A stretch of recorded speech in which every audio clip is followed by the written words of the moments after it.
नमस्कार मित्रांनो. आज आपल्याला परत एकदा निफ्टीच्या मुवमेंटची प्रोबॅबिलिटी काढायची आहे की निफ्टी इथून पुढे कुठे जाईल ह्याच्यावरती आपल्याला चर्चा करायची. जसं मागे मी व्हिडिओ बनवले ते निफ्टीच्या प्रोबॅबिलिटीबद्दल, मुवमेंटच्या प्रोबॅबिलिटीबद्दल, तसे आजही बनवूया. पाहूया पुढं काय होतंय ते निफ्टीमध्ये. सध्या निफ्टी चालू आहे आता 23,000च्या आसपास. ओके. इथं मी डिमांड झोन ड्रॉ करतो. आता खूप लोक प्रिडिक्ट करत असेल की मार्केट कुठे जाईल, किती पर्सेंट अजून खाली पडेल. खूप लोकांच्या मनात आता प्रश्न चालू असतील. खूप लोक आता यूट्यूबवरती व्हिडिओ पाहत असतील की मार्केट आता कुठे जाईल, 22,500 जाईल, 21,500 जाईल किंवा 20,500 जाईल. या यूट्यूब लोकांनी तुमच्या मनामध्ये खूप सारा गोंधळ घालून ठेवलेला असणार आहे 100%. आणि त्याच्यामुळं काय होतं, मन विचलित होतं. कधी कधी असं वाटतं की स्टॉकमधून एक्झिट करावं. स्टॉकमधून नाही, पण तुमच्या ओव्हरऑल पोर्टफोलिओमधून एक्झिट करावं असं खूप लोकांना वाटतं. कारण की ते यूट्यूबवाले भीतीच इतकी घालतात, त्याला काय प्रमाणच नाही. ॲक्च्युली त्यांना काय असते, त्या व्ह्यूजमधून त्यांना पैसे मिळवायचे असतात. त्याच्या नादात ते काही बघत असतात. त्यामुळे त्यांच्या नादी लागू नका. तर आपल्याला काय पाहिजे आहे, आपल्याला कसं ॲनालिसिस करायचं आहे, त्याच्यावर विचार करा. पहिली गोष्ट म्हणजे निफ्टी कधी प्रिडिक्ट करू नका. निफ्टीच नाही, तुमचा स्टॉक प्रिडिक्ट करू नका, मार्केट प्रिडिक्ट करू नका. प्रिडिक्शनच्या अजिबात नादी लागू नका. मार्केट कुठे का जाईना, मी माझ्या लेवल आल्याशिवाय एंटर करणार नाही. हा रूल 100% फॉलो करा. टेक्निकल ॲनालिसिस करा आणि फक्त प्रोबॅबिलिटीवरती फोकस करा. प्रिडिक्शनवरती फोकस करू नका. ह्या शब्दांमध्ये खूप डिफरन्स आहे. प्रोबॅबिलिटीवरती फोकस करणं आणि प्रिडिक्शनवरती फोकस करणं, ह्या दोघांमध्ये खूप फास्ट डिफरन्स आहे. म्हणजे 90% लोक प्रिडिक्शनच्या नादी लागतात आणि त्याच्यामध्ये ट्रॅप होतात, आणि फक्त 10% लोक प्रोबॅबिलिटीच्या नादी लागतात आणि त्याच्यामध्ये सक्सेस मिळवतात. तर माझा सांगण्याचा उद्देश हेच की प्रोबॅबिलिटीवरती फोकस करा. ओके. तर आता मार्केटची पुढे काय प्रोबॅबिलिटी आहे. आता हा जो मी डिमांड झोन ड्रॉ केलेला आहे, ओके, हा अप्पर बँड आहे, हा त्याचा लोअर बँड आहे. ह्याच्या जर आत मार्केट घुसलं की बाउन्स बॅकचे चान्सेस जास्त असतात. आता हा जो अप्पर बँड आहे हा कितीचा आहे, 22,700चा आहे, आणि लोअर बँड जो येतोय हा 21,800चा येतोय. ह्या दोघांच्या मध्ये एक पूर्ण डिमांड झोन आहे. मार्केट कदाचित 22,700 पासून बाउन्स बॅक करू शकेल, ही एक पहिली प्रॉबिलिटी. दुसरी प्रॉबिलिटी, मार्केट अजून खाली येईल 800च्या आसपास, आणि तिथून मार्केट बाउन्स बॅक करेल. अशा ह्या डिमांड झोनच्या 2 प्रॉबिलिटी आहेत. ओके. त्याच्यानंतर आपण त्याच्यामध्ये अजून एक ॲड करूया, ट्रेंड लाईन. तर हा जो खालचा जो सपोर्ट आहे ट्रेंड लाईनचा, हा मी ड्रॉ करतोय. हा इथं याच्या आसपास कुठं तरी येतोय. ओके, इथं येतोय, आणि वरचा सपोर्ट आहे इथं.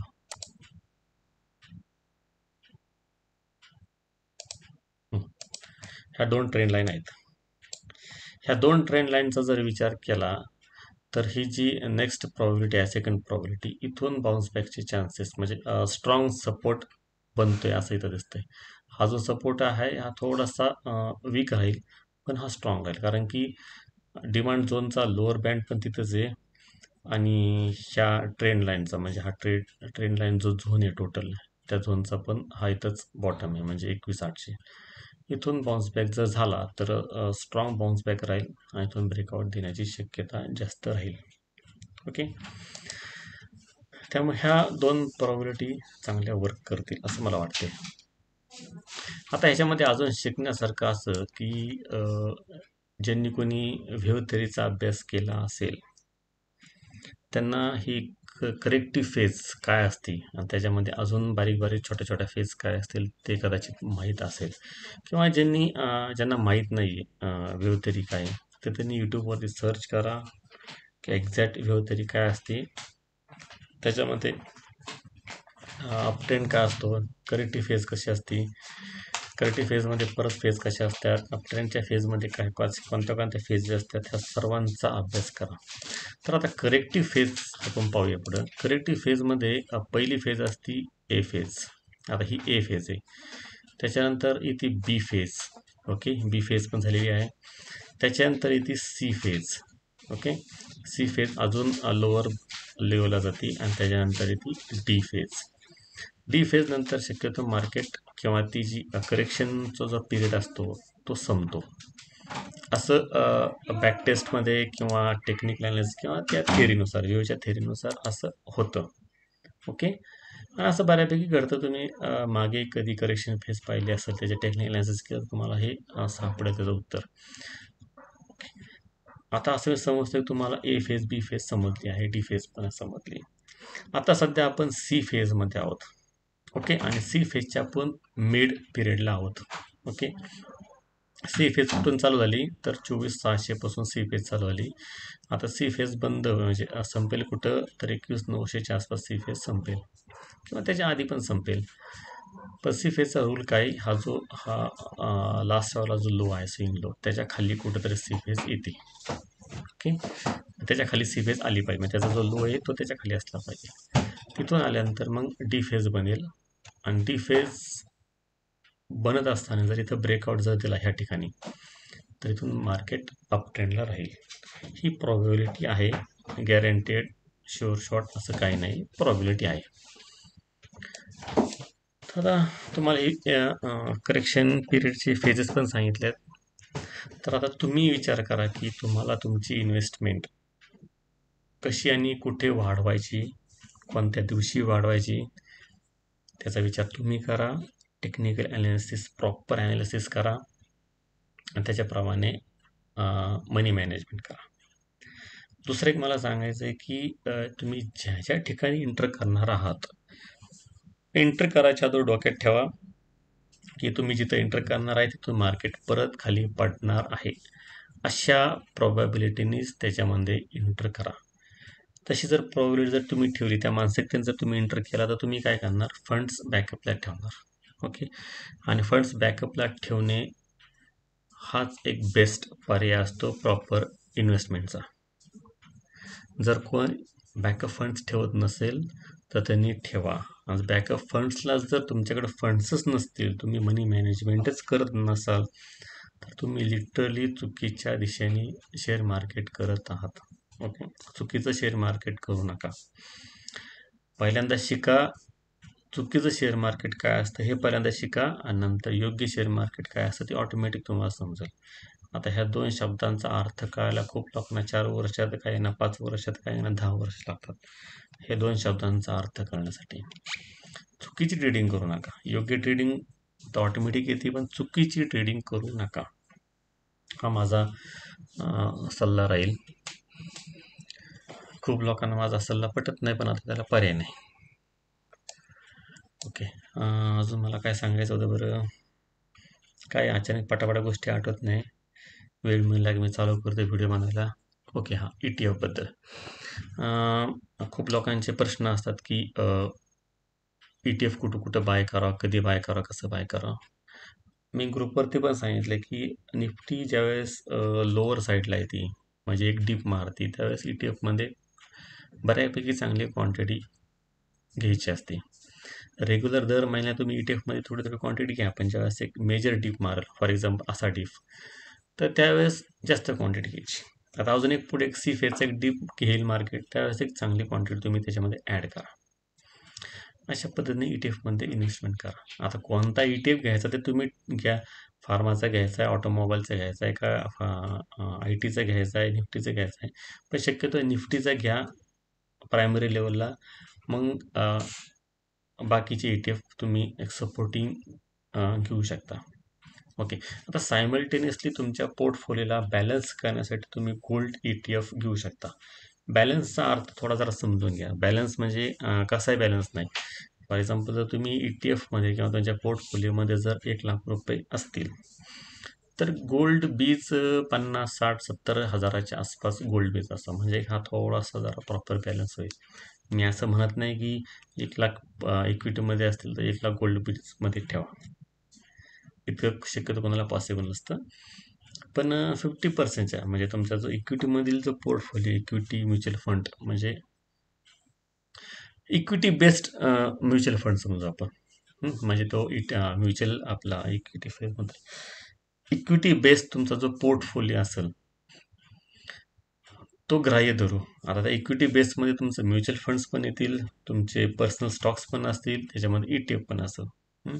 हा झाला तुमचा इक्विटी बेस पोर्टफोलिओ. तर त्याला बॅलन्स करायला गोल्ड बीज घ्या, म्हणजे असं मला शॉर्टकटमध्ये सांगायचं आहे. आता काय होते, मार्केट खाली पडतं आणि गोल्ड बीज वाढत आहेत. ओके, आणि गोल्ड बीजचा जर तुम्ही चार्ट ओपन केला तो आता सध्या ब्रेकआउटच्या लेवलला आहे. हा आता जरा बेस्ट चान्स राहील. ETF जर घेतले तर तुम्हाला येणाऱ्या काही काळामध्ये चांगले रिटर्न्स देईल, कारण की सोनं तर काय वाढतच जाणार आहे. मला वाटते 1,00,000च्या आसपास काहीतरी टार्गेट आहे गोल्डचं. 1,00,000 येणाऱ्या काही वर्षामध्ये तुम्हाला सोनं 1,00,000 होताना दिसेल. तर आत्ताच हळूहळू त्याच्यामध्ये इन्व्हेस्टमेंट करायला चालू करा. ओके, आता अजून सांगण्यासारखं तर काही नाही आहे. पाहू अजून काय आठवलं तर त्याच्यासाठी एक वेगळा व्हिडिओ बनवूया.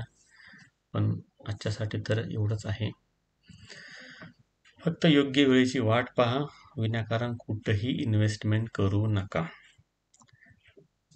चांगला प्रॉपर लो बनवू द्या, सपोर्ट बनवू द्या प्रॉपर, व आपलं होरिझॉन्टल सपोर्ट किंवा ट्रेंड लाईन सपोर्ट हे जिथं एकत्र येतात तो सगळ्यात बेस्ट असतो, स्ट्रॉंग असतो. तिथं जर एंटर केलं तर खूप चांगले रिटर्न्स मिळतात. ओके, बरं आता बाकीचे लोक लॉसमध्ये आहेत, मोठे मोठे इन्व्हेस्टर लॉसमध्ये आहेत, माझा नातेवाईक लॉसमध्ये आहे, माझा मित्र लॉसमध्ये आहे, मग मी लॉसमध्ये असणं याचं वेगळं काय, पूर्ण जग लॉसमध्ये तर मी लॉसमध्ये आहे हे कॉमन आहे, असं खूप लोकांची मानसिकता असते. तर ह्या मानसिकतेमध्ये ट्रॅप होऊ नका. तुम्ही प्रॉफिटमध्ये असले पाहिजे आणि मी असणारच ह्या मानसिकतेने प्रत्येक ट्रेड करा. ओके, चुकीच्या मानसिकतेमध्ये ट्रॅप होऊ नका.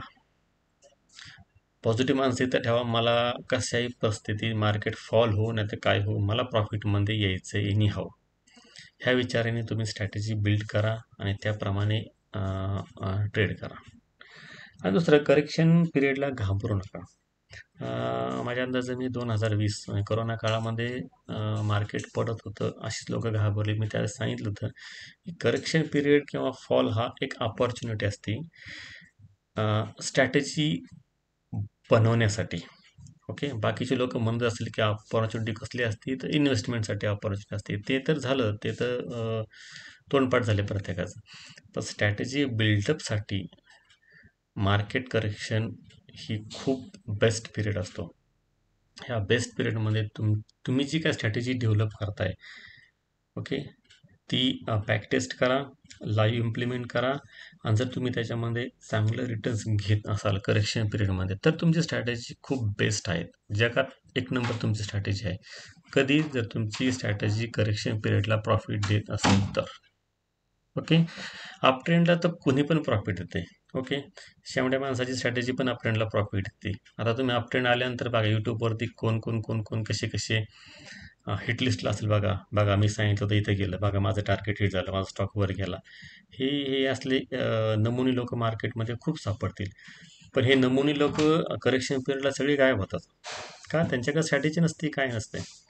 तर ज्याच्याकडे स्ट्रॅटेजी प्रॉपर कधी वर्क करते किंवा कधी चांगली आहे हे फक्त करेक्शन पिरियडलाच कळतं. ओके, तर ह्या व्ह्यूनी मार्केटकडे पहा आणि पहा पुढं काय होते. अजून काय प्रश्न असेल तर मला ग्रुपवरती विचारा, मी तुम्हाला तिथं सांगेल. सध्या तरी एवढंच सांगण्यासारखं आहे. थँक्यू.